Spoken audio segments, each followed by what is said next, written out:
Vamos a hablar acerca del Tratado de Ámsterdam y el Tratado de Niza.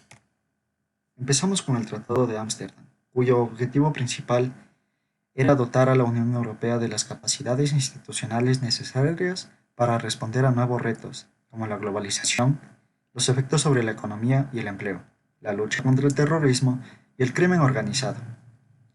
Entre sus principales conceptos, el empleo.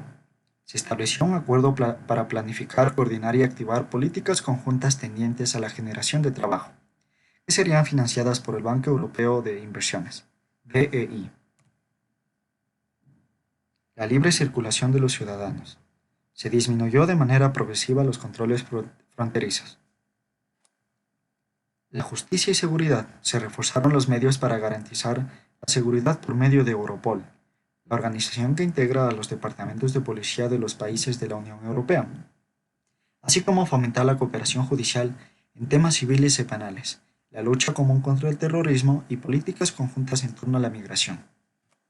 Y, por último, los derechos humanos, que se facultó el Consejo de Ministros para suspender el derecho de voto de aquel Estado miembro que vulnerara de manera grave o continuada los derechos humanos. El Tratado de Ámsterdam se divide en tres partes. La primera parte, que contiene las modificaciones de fondo, incluye 5 artículos que contiene la modificación al Tratado de la Unión Europea y a los tratados constitutivos. Segunda parte, que se refiere a la simplificación de los tratados constitutivos. Y la última y tercera parte, que se refiere a la nueva numeración de disposiciones de los tratados, así como la entrada de la ratificación y entrada en vigor. A continuación voy a hablar acerca del Tratado de Niza.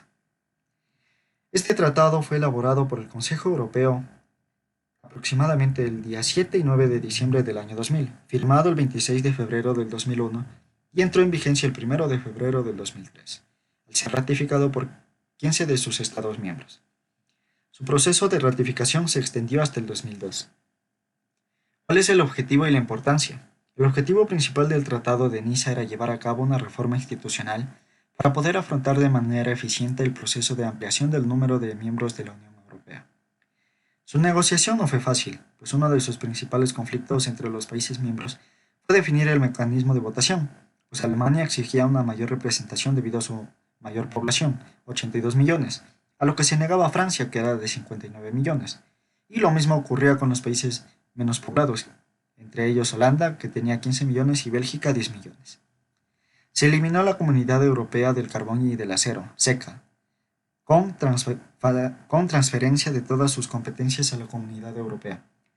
Y también entre sus características es que tomaron mayores medidas en caso de violación de los principios democráticos y de los derechos fundamentales por un Estado miembro. Además, introdujeron medidas políticas previas a las sanciones establecidas en el Tratado de Ámsterdam y se estableció el control jurisdiccional por el Tribunal de Justicia de Seguridad.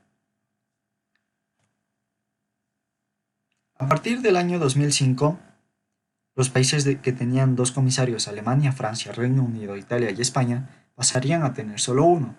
También se acordó que cuando la Unión alcance 27 miembros, se tendrá que decidir por unanimidad el número definitivo de comisarios, que deberá ser inferior a 27.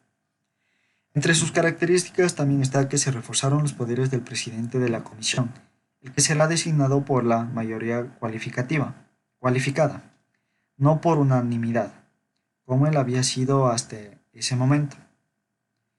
También tenemos que se extendió la mayoría cualificada como procedimiento de decisión del Consejo en más casos, es decir, una democracia. Sin embargo, la unanimidad seguía siendo la regla para las cuestiones más sensibles: la fiscalidad, la seguridad social, el asilo y, por último, la inmigración.